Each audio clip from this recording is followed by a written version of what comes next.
안녕하세요. 건강 365 아나운서 추인경입니다. 잠을 잘 자야 한다는 건 너무 당연한 일이죠. 잠들기까지도 시간이 걸리고 자다 깨다 밤새 잠과 씨름한 것 같은 또 다른 피로감에 힘들기도 하고 그러다 보면 낮에 졸리기도 합니다. 스트레스를 비롯해서 잠들지 못하는 이유가 너무 많을 텐데요. 수면 장애를 한의학에서는 어떻게 설명하고 치료할까요? 나이에 따라 치료가 조금 달라지지 않을까 싶기도 한데요. 오늘은 수면 장애에 대해 살펴보겠습니다. 건강 365 박정현의 꿈에 듣고 시작하겠습니다. KBS 라디오 건강 365 함께하고 계십니다. 수면 장애로 고생하는 분들이 많습니다. 잠들기까지 시간이 오래 걸리기도 하고요. 겨우 잠들었다가도 잘 깨는 분들도 많고 자도 잔 것 같지 않다는 말도 하는데요. 왜 그럴까요? 경희대 한의대 한방부인과 황덕상 교수에게 도움 말씀 듣겠습니다. 교수님 안녕하세요. 네, 안녕하세요. 네, 반갑습니다. 수면장애에 불면증도 포함되는 걸까요? 수면장애의 범위는 상당히 넓지 않나 싶은데요. 네, 기본적으로 불면증, 수면장애 정말 어려운 것 같습니다. 네. 원인도 정말 다양하고 약을 먹거나 치료를 해도 또 이제 꾸준히 유지하기 어렵기 때문에 관리하기 어려운데요. 네. 말 그대로 수면장애는 이제 제대로 잠을 잘 수 없는 상태를 말하고 통계에 따르면 인구의 한 20% 이상이 경험하는 흔한 질환이다라고 하고 우리가 어떻게 보면 잠자는 시간만 보면 우리 일생의 3분의 1을 차지할 수 있을 정도로 굉장히 수면이 중요하다는 거를 볼 수 있는데 그럴 때 우리 수면에서는 어떻게 보면 이제 깊은 잠을 자고 어떤 지식적인 일과 관련되는 기능을 회복시키는 렘 수면과 또 우리 육체적인 회복을 하는 비렘 수면이라고 하는 두 가지가 있는데 네. 그 두 개가 이제 반복을 하면서 잘 조화롭게 잠을 자면은 잠을 잘 잤다고 보지만 그렇지 못하면은 이제 뭔가 불편함을 느끼는 그런 수면 장애가 되고요. 네. 그리고 우리가 보통 원발성 불면증이라고 하는 그런 장소는 적절한 수면 환경에서도 수면 상태가 만족스럽지 못한 상태 그리고 밤 동안 괴로움을 유발할 뿐만 아니라 낮에 사회생활을 영향을 미치는데 이러한 것이 일주일에 3일 이상 그리고 3개월 이상 지속될 때에는 불면 장애로 진단한다고 하고 또 이러한 진단에 대한 그 원인이 되는 정신과적인 질환이나 다른 어떤 불면을 설명할 수 없을 때 불면증이라고 그런 정신과적으로 진단은 합니다. 네. 우리가 건강을 위해서 잘 먹고 잘 자는 일이 중요하다는 말을 하잖아요. 잘 잔다는 건 어떤 의미일까요? 그렇죠. 우리가 흔하게 표현하는 것도 잘 자는 거는 자고 일어났을 때 몸도 가볍고 기분도 또 상쾌하게 되면서 뭔가 충분히 에너지도 좀 확실히 돌고 눈도 좀 밝아지고 눈도 침침한 게 없고 기운도 나면서 뭔가 신나게 일을 할 수 있는 그런 상태라고도 볼 수 있게 되는데요. 그렇지만 우리가 보통 일반적으로 잠을 잘 잤다, 잠에 문제가 없다라고 할 때는 총 수면 시간이 어느 정도 좀 잘 이어져야 되고 그리고 그런 것들이 중간에 깨지 않고 좀 연속성 있게 좀 잘 자야 된다고도 볼 수도 있고요. 또는 이제 언제 자느냐 우리가 잘 때 자야지 내가 자고 싶을 때 못 자는 것도 또 그것 또한 이제 뭔가 문제가 될 수도 있고요. 그리고 이제 수면의 만족도 우리가 자고 일어났는데 나는 잘 잤어 개운하고 특별히 불편한 것도 없고 피로감도 많이 풀렸어 이런 부분들이 있고 또는 이러한 수면을 자고 났을 때 낮 동안 오히려 졸리지 않고 오히려 굉장히 업무 능력이나 이런 활력들이 많이 있는 이런 낮의 그런 생활에 대한 기능들이 회복이 되는 이러한 것들 5가지 정도가 좀 만족이 됐을 때 나는 잘 자고 뭔가 문제가 없다라고 얘기를 할 수 있습니다. 그럼 수면 상태가 이제 만족스럽지 못하신 분들 잠들기까지 시간이 많이 걸리거나 자다 깨거나 이제 수면 시간이 짧거나 이런 분들이실 것 같은데요. 수면 장애로 의심이 되는 부분들이 다양하지요. 그렇죠. 기본적으로 수면 장애는 불면증도 있을 수도 있고요. 여러 가지 분류에 따라서는 불면증도 있고 그리고 수면 호흡 장애라도 있고 수면 과다증 또는 수면 각성 주기의 장애나 사건 수면 등의 범주들이 몇 가지가 나눠지는데요. 우리가 불면증은 알고 있듯이 잠을 못 자는 부분들일 수도 있고 또는 이제 수면 호흡 증상은 우리가 자는 도중에 호흡이 멈추거나 호흡이 얕아지는 시간이 이제 반복적으로 나타나고 우리가 흔히 뭐 폐쇄성 수면 무호흡증 뭐 이렇게 얘기를 해서 우리가 코 골다가 이제 숨을 굉장히 못 쉬게 되는 그렇게 되면은 오히려 뭐 산소 공급도 좀 부족해지고 또 코골이도 심해지고 또 이제 그것 때문에 뭐 두통이나 피로감, 기억력 감퇴 이런 것들이 좀 나타나는 경우도 볼 수 있고요. 또는 또 오히려 잠을 너무 많이 자도 문제죠. 나 때도 계속 졸리고 뭐 기면증 또는 뭐 수면 부족증이 생기거나 여러 가지 이러한 그런 부분들도 수면 장애 일종으로 또 볼 수도 있고요.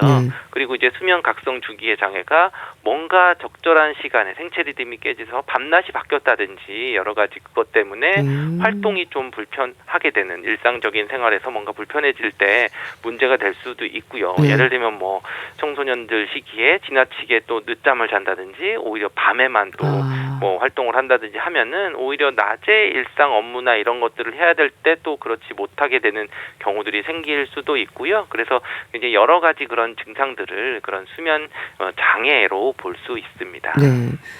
수면 호흡 장애라든지 수면 과다증, 수면 각성 주기 장애 등 여러 얘기를 해주셨는데요. 불면증의 경우에는 기준이 어떻게 되는 건가요? 그렇죠. 우리가 정신과 DSM-5 진단 기준에 따르면은 이제 뭐 수면의 개시, 그러니까 잠을 자거나 수면을 유지하는데 어렵고 또 그랬다가 다시 깼는데 뭔가 다시 잠이 들기 어려운 이런 불편감들이 일주일에 3회 이상 그리고 이런 것이 3개월 이상 지속이 될 때 불면증이라고도 하는데요. 이런 것 때문에 주간 활동에서 뭐 피곤하거나 긴장감이 있거나 무력감 등이나 뭐 집중력이 떨어지거나 뭐 두통, 뭐 주의력 저하 이런 것들의 삶의 질에 문제가 있을 때 불면증이라고 진단은 하는데요. 우리가 이제 불면증 자가 진단에 대한 항목들이 몇 가지가 있는데 그게 이제 뭐 한 5가지 정도를 물어볼 수 있습니다. 그래서 이제 뭐 우리 그 당신이 불면증에 대한 문제를 현재 어느 정도 심하냐 이런 거를 또 물어볼 수도 있고요. 그러면서 이런 수면 생활이 얼마나 만족하고 있느냐 그리고 이런 수면 활동이 어느 정도 낮의 활동에 어느 정도 영향을 미치느냐 또는 이제 불면증에 대해서 삶의 질이 좀 손상을 받고 있느냐 그리고 또는 실제로 본인이 불면증을 걱정하고 있느냐 안 되느냐 이런 것처럼 우리가 잠을 못 자는 그러한 것들도 측정을 할 수도 있고 하지만 그것이 실제로 걱정을 유발하거나 내가 뭔가 일상생활에 불편한 것들 두려움을 느끼거나 뭔가 건강에 대한 우려를 느낄 때에는 또 불면증의 범주에도 또 포함이 될 수도 있습니다. 우리가 몇 시에 수면을 취하든 일어나는 시간을 일정하게 하라는 말을 하잖아요. 그럼 기상 시간이 이제 말씀 주신 불면증을 해결하는 데 의미가 있는 걸까요? 네, 이것은 어떻게 보면 이제 잠자는 시간과 타이밍의 문제라고도 볼 수 있는데요. 불면증을 많이 이제 뭐 체크를 하거나 그러면은 어떻게 보면 나는 7시간, 8시간 자는데 주로 낮에까지 자고 밤에는 활동을 한다 이런 문제도 있게 되는데요. 결국은 우리가 건강적인 부분을 물론 이제 어떤 직업적인 그런 뭐 교대 근무를 하거나 또 뭐 야간에 근무를 하거나 하는 분들 때문에 어쩔 수 없이 그런 시간들이 바뀌는 분들도 있겠지만 어떻게 보면 이제 건강적인 부분만으로 본다 그러면은 수면도 어떻게 보면 이제 타이밍이 굉장히 중요하거든요.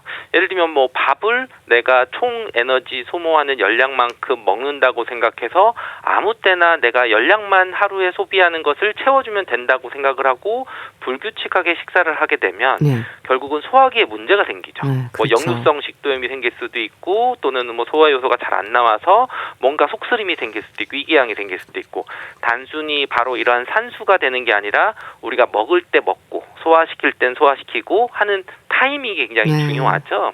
우리나라만 어떻게 보면 때가 중요하다고 저는 생각을 하는데 수면도 잠잘 때가 중요한 겁니다.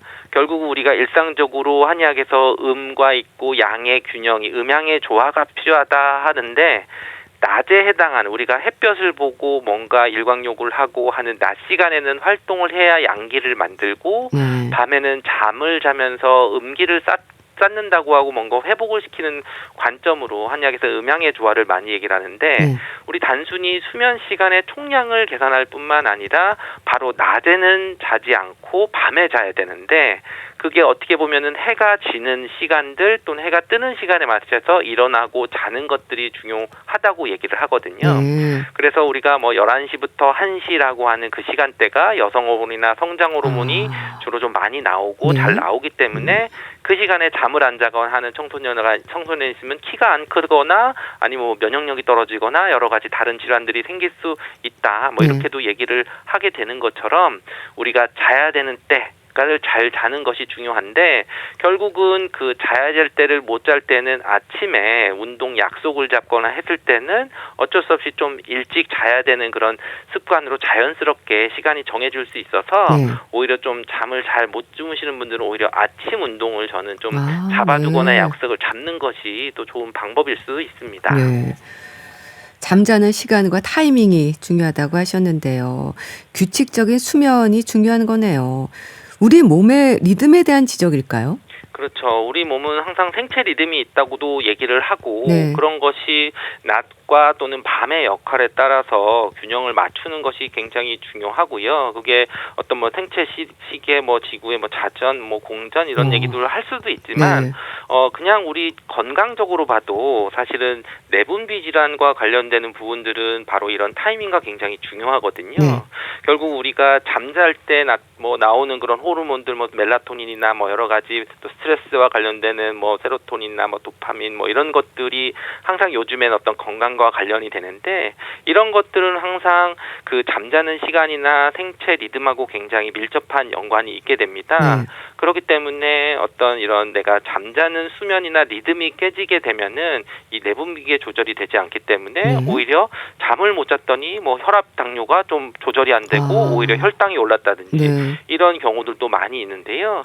특히 이제 이런 것은 뭐 젊은 사람들보다는 이제 어르신 좀 나이가 어느 정도 있으시고 특히 이제 손주를 육아를 해주시는 분들이 오히려 보면은 육아를 갑자기 이제 도와주다가 밤잠을 좀 설치고 했더니 그렇군요. 아침에 계속 이제 규칙적으로 드셨던 약을 드심에도 불구하고 혈압이 조절이 안 된다든지 당뇨가 조절이 안 된다든지 하는 그런 경우들을 볼 수가 있거든요. 그렇기 때문에 이렇게 잠자는 규칙성과 리듬이 이런 내분비적인 부분에서도 영향을 미칠 수가 있기 때문에 그런 부분들은 항상 좀 시간을 맞추시는 것이 좋습니다.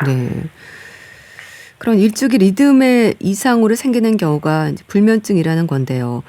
한의학에서는 기와 연결해서 설명되기도 하죠. 그렇죠. 뭐 한의학에서는 뭐 기순환을 항상 몸의 그런 순환과 규칙의 원인이라고 봐는 개념이기 때문에 그런 기의 불균형이 생기면은 뭐 불면증이 생긴다. 기가 우리 몸을 돌다가 어느 정도 안정으로 들어간다 이렇게 얘기를 하는데요. 사실은 그런 부분이 어떤 뭐 실체가 있는 그런 거냐는 또 좀 다른 문제고 우리 몸을 이해를 했던 부분들이 옛날에는 신경적인 부분들 또는 뭐 내분비적인 부분들을 다 포괄하는 개념에서 그렇게 얘기를 했던 부분인 거고요. 그러면서 우리가 얘기할 때 기가 잘 흘러서 심장 기운을 주관을 하면은 문제가 되면은 당연히 불안하게 되고 또 스트레스도 많이 받고 하면서 기가 뭔가 체했다. 뭐가 스트레스를 받아서 뭐가 울치됐다. 그래서 생각이 많아지면 또 불면증이 오게 되는 거고 또 기운이 딸려서 너무 기운이 없어서 잘 못 잘 때는 또 오히려 또 잠을 못 자게 되고 이런 것처럼 어떤 현대에서 얘기하는 그런 다양한 개념들을 좀 포괄하는 그 이해할 수 있는 한의학적 용어로 기의 문제에 따라서 그런 잠에 문제가 오거나 불균형이 와서 불면증이 온다고 그렇게 이해를 했고 그 개념에 맞춰서 약 처방도 좀 나눠지게 되는 그런 체계적인 그런 방법이 되고 있습니다. 자, 그럼 불면증으로 수면 상태가 좋지 못하면 어떤 위험이 생길까요? 아무래도 낮에도 졸리고 계속 힘들지 않을까 싶은데요. 그렇죠. 뭐 불면증 자체가 이제 낮에 일상생활에 좀 문제가 있고 삶의 질이 굉장히 떨어질 때 불면증 그러게 잠을 못 자는 게 그런 거 영향이 있으면 이제 불면증으로 진단하는 건데요. 좀 전에 말씀드렸지만 내분비 관련되는 질환들이 다 이제 불면증으로 좀 악화될 수가 있고요. 뭐 고혈압, 당뇨, 뭐 고지혈증 이런 부분도 되고 그리고 흔하게 이제 잠을 못 잤더니 면역력이 떨어진다, 체력이 떨어졌다, 뭐 갑자기 뭐 대상 대상포진이 생겼다, 뭐 입 주변에 뭐 이렇게 뭐 입병이 나서 허르페스 증후군이 생겼다, 뭐 이런 것들도 흔히 많이 얘기를 하실 수가 있고, 그리고 이제 여성으로 따지면은 이제 성리불순이나 또는 난임이나 또는 이제 폐경기 증후군 때 불면증이 같이 오게 되면은 굉장히 좀 더 그 증상들이 악화되거나 상태가 좀 더 지세고 잘 낫지 않는 그런 경우들도 볼 수 있어서 저는 이제 어떻게 보면 다른 여러 가지 모든 질환에 있어서 잠을 잘 자면은 어느 정도 좀 회복이 잘 되고 회복이 되는 그런 자생 능력들이 잘 키워지는데, 잠을 못 자면은 어떤 증상에 다 조금씩은 뭔가 잘 낫지 않고 좀 어렵게 진행이 되는 경우들도 많이 있어서 단순히 이제 불면증 자체뿐만 아니라 기저 질환들이 좀 악화시킬 때에도 같이 나타날 수 있어서 평소에 이제 잠을 잘 자게 하는 습관이나 또는 그걸 조절할 수 있는 자기만의 노력들도 굉장히 필요합니다. 뭐 면역력이 떨어지거나 체력이 떨어지고 생리불순, 난임도 올 수 있다고 하셨는데요. 그러니까 불면증이 이어지다 보면 신체적인 문제로도 이제 면역력이라든지 여러 이상들이 생기게 되는 거네요. 그렇죠. 우리가 뭐 예를 들면 잠을 많이 못 잤더니 면역력이라고 하는데, 우리가 그냥 감기도 잘 걸렸다. 우리 밤샘 뭐 작업을 했더니 아침에 일어나서 잘 못 자고 하면 감기 걸렸다. 그거 기본적으로 면역력이 떨어졌다고도 볼 수도 있고요. 또 이제 장기적으로 자가 면역 질환, 뭐 류마티스 관절염이나 이런 부분들도 또 불면하고도 관련이 있어서 그런 쪽으로 볼 수 있고요. 우리가 뭐 고혈압, 당뇨, 고지혈증처럼 이제 심혈관계 질환이라고 하는 것들도 불면증과 굉장히 밀접한 연관이 있습니다. 그래서 요즘에 이제 뭐 특정 이제 뭐 물론 직접적인 연관은 없지만 어떻게 보면 이제 야간 작업을 좀 심하게 하거나 과로를 하게 했을 때 갑자기 어떤 문제가 심각한 문제가 생길 때에는 바로 심혈관계 건강과도 밀접한 연관이 있을 수 있고요. 또는 뭐 대사 내분비 질환이나 또 당연히 소화기계 질환, 뭐 위궤양이라든지 역류성 식도염이라든지 또는 심지어 이제 이런 정신적인 뭐 우울증, 불안감 이런 것까지도 다 나타날 수 있는데요. 그런 것도 이제 흔히 알 수 있는 부분 중에 이제 교대 근무를 하는 그런 직업을 가지고 있는 분들이 어떻게 보면 특히 여성들 같은 경우도 교대 근무하는 뭐 간호사라든지 뭐 이런 분들이 생리불순과 관련되는 부분들 또는 뭐 임신과 관련되는 부분들에 대해서 좀 나타날 수도 있고, 또 이제 유방암이나 심혈관계통 질환에 대한 위험성이 밀접하게 연관이 있다는 연구 결과도 있거든요.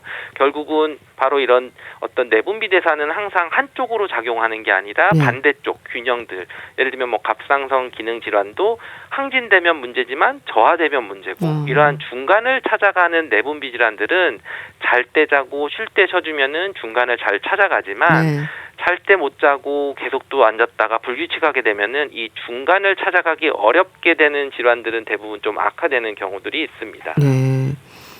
뭐 대사 내분비 질환, 뭐 소화기계 질환 등 여러 신체적 질환들을 겪을 수도 있고요. 또 불면증에 시달리다 보면은 두통을 비롯해서 무기력한 느낌이라든지 여러 증상들도 같이 동반될 것 같습니다. 그렇죠. 우리가 잠을 못 자면은 이제 흔히들 또 얘기하시는 게 머리가 아파요 또는 어지러워요 이런 얘기도 또 많이 하는데요. 특히 이제 두통과 불면증은 양방향간에 서로 이제 악화도 시킬 수도 있고 유발도 시킬 수 있다고 얘기를 합니다. 그래서 잠을 못 자면은 당연히 이제 스트레스 호르몬이나 또는 뭐 염증 반응들이나 이런 걸로 해서 두통을 더 유발할 수도 있고, 또 편두통 환자는 수면이 부족하면은 두통 빈도도 높아지고 통증이 더 심해지는 그런 얘기도 있는데요. 근데 두통 때문에 또 잠을 못 자시는 분들도 있거든요. 그렇죠. 자려고 했는데 나 머리가 아파서 깼어 이렇게 돼, 또는 뭐 혈압이 조절이 안 될 때 뭐 두통 때문에 잠을 못 자는 그런 수면 장애가 뭐 2-3배 정도 더 올라간다고 하는 분도 있어서 결국 이제 두통이나 뭐 무기력이나 이런 거는 어떻게 보면 너무 피곤하고 너무 힘들어도 잠을 못 자는 경우도 있거든요. 그래서 특히 이제 그 강한 운동, 저녁에 심박을 굉장히 높이는 강한 인터벌 훈련이나 이런 걸 하고 누우면은 오히려 이제 바로 잠을 못 자고 계속 이제 심장이 두근거리거나 각성 효과를 유지하는 분들도 있거든요. 그럴 때는 이제 운동을 하면은 잠에 수면 불면이나 이런 거에 좋다는 얘기도 있지만 그 너무 과하게 하면 오히려 불면증을 악화시키는 경우도 있어서 항상 그 선후 관계에서 왔다 갔다 할 수 있어서 그런 부분들을 체크를 해보면서 관리를 하는 것이 좋습니다. 또 배뇨장애나 소화의 문제라도 수면 장애는 생길 수 있지 않을까 싶은데요. 그런 만큼 노년기 불면증의 원인은 젊은 층과는 좀 다르게 접근할 필요가 있을까요? 그렇죠. 이제 노인분들의 불면증은 어떻게 보면 이제 노인 증상에서 특징적인 그러한 분들이라 단순히 잠이나 수면 구조의 변화나 이런 것보다는 네. 다른 질환들 때문에도 이제 불면증, 이제 2차적인 증상으로 불면증이 오는 분들도 많이 있거든요. 네. 예를 들면 뭐 신체적인 뭐 어떤 질환이나 이런 것 때문에 기침이라든지 또는 뭐 호흡곤란이라든지 또는 이제 저녁만 되면 피부도 건조해지면서 약간 소양증이나 이런 걸 또 느끼시는 분들도 있거든요. 네. 그렇기 때문에 이제 밤에 자려고 그러면은 뭐 기침 때문에 잠을 깼어. 뭐 이런 쪽으로도 얘기를 하실 수도 있고 또 아무래도 이제 노화가 진행되면서 이제 뭐 요실금이라든지 빈뇨나 이런 것들에 대해서 그런 증상들이 좀 야간 소변을 보는 횟수들이 좀 더 네. 많아지면은 오히려 소변이 마려워서 깼다가 또 잠을 못 주무시는 그런 분들도 있기 때문에 네. 기본적으로 이제 신체적인 기능이 저하돼서 뭔가 떨어지는 부분 그리고 기존에 가지고 있는 질환 때문에 또 잠을 못 자게 되는 경우 또는 그런 질환과 관련되는 또 약물들을 먹었을 때 생기는 또 불면 증상들이 생길 수도 있고 네. 또는 어떤 뭐 치매나 파킨슨 뭐 퇴행성 뇌질환이나 우울증이나 약간 노인성으로 이제 만성 퇴행성 질환들이 왔을 때에도 오히려 좀 잠을 잘 못 들거나 잠의 질이 좀 낮아지는 경우들도 있어서 젊은 사람들은 오히려 뭐 이제 그러한 그 2차성보다는 그냥 어떤 스트레스라든지 아니면 이제 잠 자체에 대한 뭐 시간 타이밍을 놓쳤다든지 아니면 이제 그런 생활 패턴 자체가 조금 바뀌었다든지 하는 거고 오히려 그래서 그 불면증의 양상이 좀 다르게 나타날 수 있습니다. 네. 자, 그럼 한의학에서는 불면증을 해결하기 위해서 어떤 치료에 중점을 두시나요? 네, 기본적으로 한의학에서는 우리 뭐 오장육부에 따라 균형도 또는 이제 변증이라 그래서 불면에 크게 보는 패턴들을 좀 나눠서 치료를 할 수 있는데요. 네. 그냥 우리가 흔하게 뭐 내가 간담이 서늘해졌다는 얘기를 하죠. 네. 뭔가 섬뜩 놀래가지고 난 무서운 꿈을 꾸고 밤에 잠을 안 잔다 이랬을 때 결국 이제 간담의 기능들이 제 기능을 못하면 불면증이 온다고 대표적으로 봤거든요. 네. 이럴 때는 뭔가 허번불수를 그래서 뭔가 놀래고 마음이 들떠가지고 잠을 못 자는 경우들은 이제 온담탕이라고 해서 간담을 좀 따뜻하게 해주면은 잠을 잘 자게 해주는 그런 치료도 볼 수도 있고요. 네.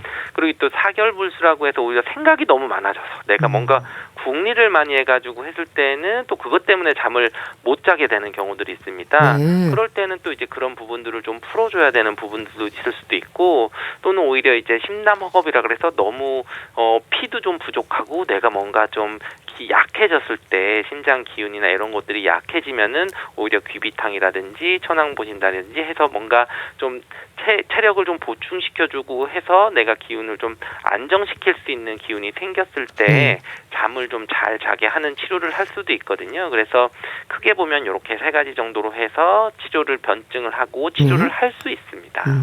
환자들이 표현하는 증상을 듣는 것도 치료 방향을 결정하는 데 중요하겠어요. 그렇죠. 말 그대로 이 허증과 이 불면증이 왔는데 정말 생각이 많고 뭔가 내가 스트레스를 많이 받아가지고 나타나는 그런 불면증이냐 또는 정말 놀래고 뭔가 불안하고 가만히 있어도 이제 조바심을 하지 못하는 심장이 부족해지는 뭐 화기 부족한 그런 음허 정도의 그런 증상들이 같이 나타나느냐 또는 뭔가 막히고 해서 또는 뭐 가슴도 답답하고 책기도 있고 뭔가 가만히 있지 못하고 하는 그런 부분에서 뭐가 열이 더 돋아오를 때는 좀 열을 내려주는 쪽으로 돼서 단순히 이제 불면증 양상뿐만 아니라 환자분이 기본적으로 이제 호소하는 여러 가지 증상들을 같이 봐야 변증이 되고요. 그 변증에 따라서 청심시킬지 열을 좀 내릴지 또는 뭐 거담시켜서 열을 담음을 없앨지 또는 소화 좀 보충을 시켜줄지 이런 쪽에 치료를 구별할 수 있습니다. 네.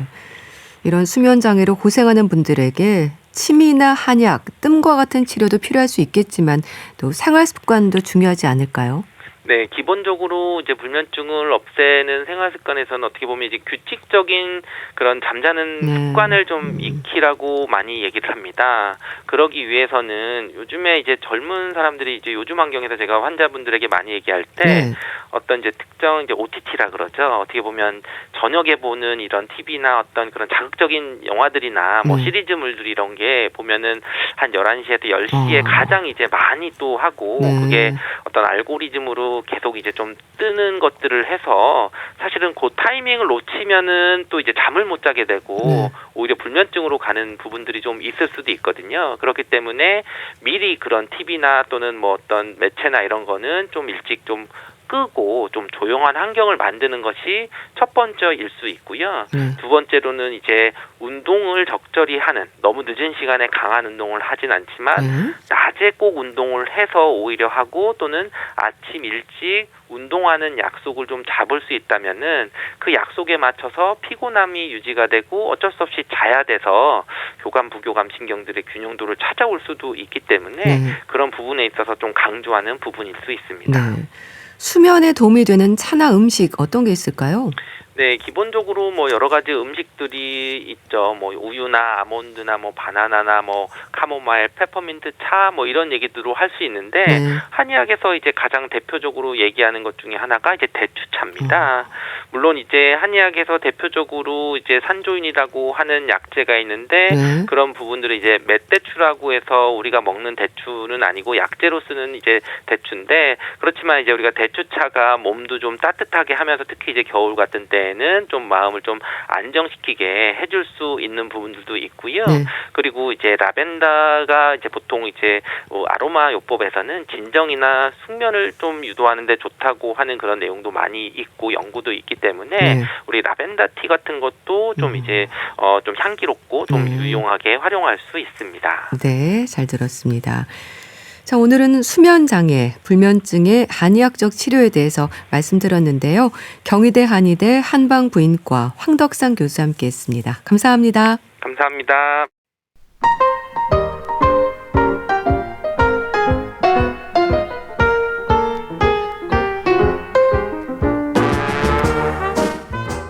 건강한 하루의 시작. KBS 라디오 건강 365.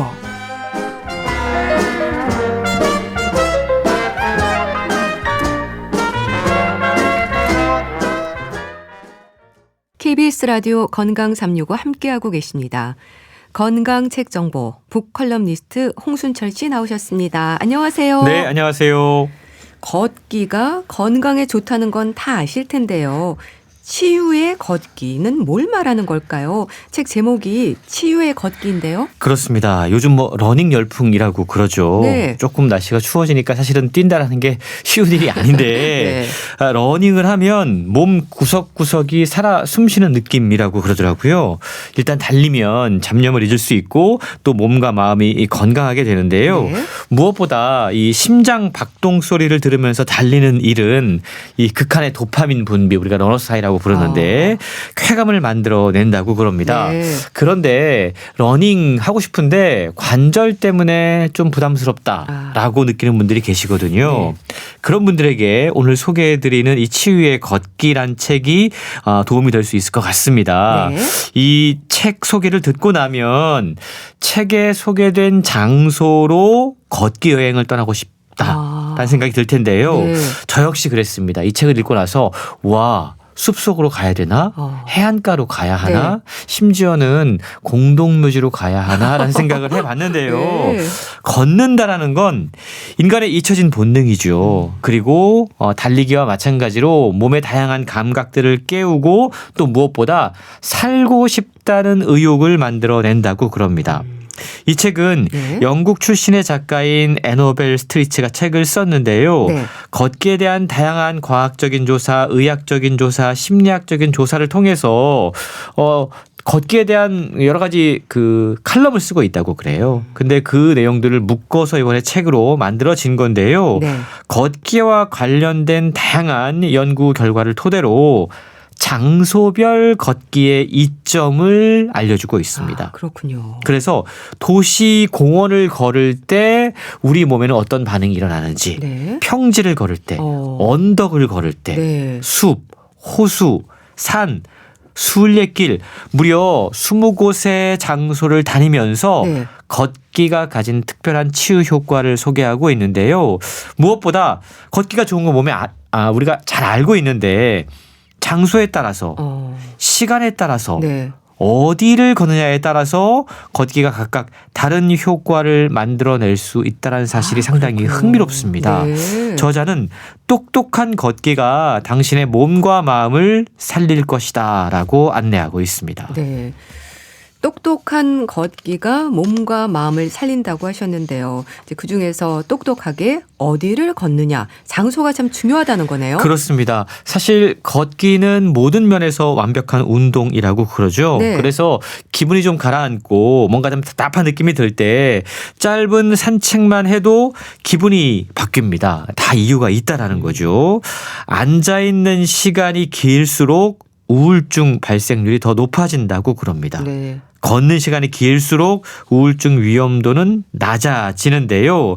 무엇보다 속도를 좀 붙여서 빠르게 걷는 행위는 암, 심장병, 치매 그리고 골다공증의 가능성을 낮춰준다고 그럽니다. 네. 그러니까 간단히 말하자면 걷기가 우리의 신체 건강과 정신 건강 양쪽에 모두 이롭다라는 건데요.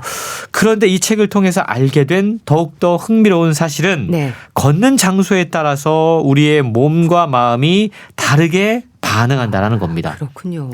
사실 우리가 이 신경 건축학이라는 학문을 통해서 네. 왜 그런 이야기 들었잖아요. 천정이 좀 높은 곳에 들어가면 우리 뇌에서 창의적 사고가 활성화되고 또 병원을 설계할 때도 네. 창밖으로 자연히 보이는 그런 병실을 만들면 환자들이 더 빨리 회복된다라는 게 알려져 있습니다. 네. 이게 물리적인 환경과 인간의 상호작용을 연구하는 환경심리학 그리고 신경건축학의 덕분에 우리가 이런 내용들을 알게 됐는데 네. 마찬가지로 장소에 따라서 우리의 걷기 행위도 네. 몸과 마음에 각각 다른 변화를 만들어낼 수 있다라는 겁니다. 네.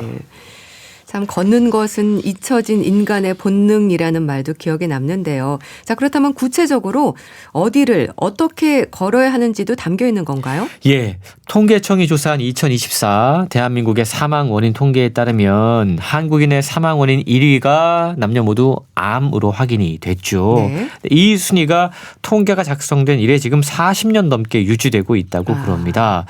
현대 의학이 많이 발전했다고는 하지만 항암 치료를 할 때 암세포가 아닌 정상세포까지 손상시키지 않는 건 아직까지 불가능한 상황인데요. 네. 최근 들어서 이러한 한계점을 보완해줄 치료제로 주목받고 있는 것이 소위 NK세포라고 불리는 자연살해 세포입니다. 이 자연살해 세포는 네. 이름 그대로 암세포와 바이러스에 감염된 세포를 감지하고 파괴하는 역할을 하는데요. 네. 산림의학 분야의 세계적인 권위자인 리칭 박사라는 분이 있는데 네. 이분은 나무가 분비하는 피톤치드가 자연살해 세포를 증가시킨다라는 사실을 과학적으로 밝혀냈다고 그럽니다. 네. 자, 그러면 어디를 걷자고 이야기할지 짐작이 되시죠? 네. 나무가 많은 곳으로 가야겠네요. 그렇습니다. 숲의 치유 효과가 대단하다라는 거죠. 근데 이게 신체에만 그치지 않는다고 그럽니다. 숲에서 예를 들어서 앉아있는 명상을 하는 정적인 산림욕과 네. 또 숲에서 걷는 동적인 산림욕 가운데 동적인 산림욕, 그러니까 걸으면서 하는 그 시간이 네. 불안, 우울, 분노 완화 등 정신 건강에 더 긍정적인 영향을 미친다는 것도 밝혀졌다고 그래요. 그렇군요. 그러니까 네. 산림욕의 효과를 제대로 누리고 싶다면 가만히 앉아서 명상하기보다는 네. 반드시 걸어야 한다라고 책은 알려주고 있는 거고요. 이러한 숲의 치유 효과는 숲에 들어가고 몇 분이면 바로 우리 몸에 나타난다고 그럽니다. 그리고 그 효과가 일주일 동안이나 지속된다고 그래요. 네. 부교감신경, 이건 신체 이완과 소화 작용을 돕는데 이걸 활성화하고 교감신경, 이건 투쟁과 도피 반응을 만들어내는데 이걸 비활성화합니다. 숲에 들어가면 그러니까 우리 몸이 이완되고 긴장됐던 마음이 풀린다라는 거죠. 네. 그런데 흥미로운 점은 네. 모든 숲이 다 동일한 효과를 내는 건 아닙니다. 아, 그런가요? 수령이 긴 나무들이 있는 곳, 성숙한 숲에서 훨씬 더 좋은 효과를 만들어낼 수 있다라고 책은 소개하고 있습니다. 네, 일단 걷는 산림욕이 강조가 되는군요. 숲에 치유 효과가 있다는 건데요. 저도 숲길을 걸으면 마음이 안정되고 참 좋습니다. 경험으로도 공감하는데요. 숲길 좋고요. 또 어떤 길이 있을까요? 저자는요. 죽는 날까지 또렷한 정신으로 살고 싶다면 특별히 바닷가를 걸어라. 바닷가를요? 라고 제안하고 있습니다. 사실 많은 사람들이 바다를 보면 가슴이 뻥 뚫리는 느낌을 받잖아요. 그렇죠. 한 번씩 바다에 가고 싶다라는 생각이 드는 이유가 바로 이런 기분인데 네. 바다가 인간의 모든 감각을 활성화하기 때문이라고 그럽니다. 실제로 바다는 이런 기분뿐만이 아니라 건강에도 매우 이로운 것으로 알려져 있는데요. 네. 2023년에 발표된 15개 나라를 대상으로 한 연구 결과에 따르면 해안 근처에 사는 사람들이 네. 내륙에 사는 사람들보다 건강 상태가 더 좋은 것으로 밝혀졌다고 그럽니다. 심지어 코로나 팬데믹 기간에 조사한 결과에 따르면 네. 코로나 감염률도 해안가가 30% 적었다고 그래요. 아, 그랬군요. 그러니까요. 네. 해안에 살지 못해도 해안에 자주 방문하는 것만으로도 건강에 많은 이로움이 있다는 겁니다. 그 이유는 연구자들은 바다에는 분명한 치유 효과가 있는데 공기에 함유된 화학 성분이 중요한 역할을 하기 때문이다라고 추정한다고 그래요. 네. 바닷가 공기에는 도심에서 경험할 수 없는 마그네슘, 네. 칼슘 이런 무기질이 풍부하고요. 해조류에서 많이 발견되는 생리 활성 분자 가운데 하나인 폴리페놀 이게 항산화 작용을 해서 노화 속도까지 늦춰준다고 그럽니다. 네. 왜 그래서 우리가 호흡기에 좀 문제가 있거나 네. 천식 증상이 있는 분들이 오히려 해안가에 가서 좀 한 달 살기 같은 거 하신 이후에 네. 회복되는 경우들이 많이 있는데 실제로 이런 호흡기 점막이나 천식 증상이 누그러지고 면역계가 자극되고 노폐물을 제거하는 그런 효과가 바닷가에서 나타난다고 그럽니다. 그렇군요. 숲의 치유 효과와 바다의 치유 효과 말씀 주셨는데요. 참 바닷가 하면 가슴이 뻥 뚫리는 느낌이잖아요. 그렇죠. 속이 시원해지면서 깊은 호흡을 하게 되는 것 같아요. 맞습니다. 우리가 사실 바다는 바라만 보고만 있어도 좋아요. 네. 근데 걸으면 더 좋다고 그럽니다. 그렇죠. 무엇보다 해안가는 모래나 자갈이 깔려 있어서 평평한 곳을 걸을 때보다 사실은 조금 더 많은 에너지가 필요합니다. 같은 거리를 걸어도 운동 효과가 크다라는 거죠. 네. 실제로 해변을 걷는 사람이 내륙을 걷는 사람보다 47분 더 숙면한다라는 결과가 책에 소개가 되고 있는데요. 정말요? 와. 무엇보다 해안가를 걸을 때는 네. 저자는 맨발 걷기를 추천하고 있습니다.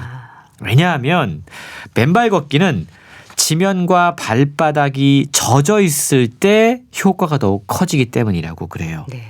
사실 맨발 걷기에 잘 알려지지 않은 효과 가운데 하나가 바로 인지력 향상이라고 그럽니다. 네. 그래서 맨발로 걸으면 주의력, 집중력, 기억력 이런 인지력 기능이 향상된다고 그러고요.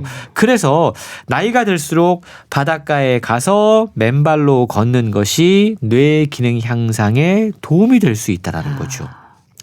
바다가 멀다면 네. 물이 고인 호수를 찾아가는 것도 좋다고 그럽니다.